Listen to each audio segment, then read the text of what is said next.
ایرو شمی بصدان خلق قامش لو داکتن کولانه لدیجی ایریشن ترکیه گو به روجا اینه سی و یک گولانه به دو ایریش آنین لسر دو خالان یک لگندواره قامش لو الآلية الحميسة جود انجام اوید چار شروان حزب سوريا ديمقراطيك جاني خوشهزدان و دو ایریش که دند لسر خالك زویه که دورا 11 سیویلان بریندار بون هر وها خالق دن لگندواره قامش لو الآلية نابرا قامش لو عمود ده ایریش که بدرونان پیکانی هر وها لگوری هی واسورا کردیجی گو امبولانس وانجی لراستی ایریش هاتو ده انجام ده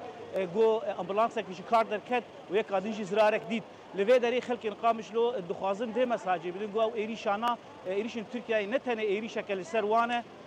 بله وکی درجی او ایریش لسر قفل لسر هیزه لسر اولکاریا جهانی بگشتی مساجا خلق قامش لو ایرو داکتن کولانی گو افهل بجارتن نقفن سر تآلیه کی و تنه جبو بریو برنا خون سر استا شارداریان زانا عمر دنگ امریکا قامش لو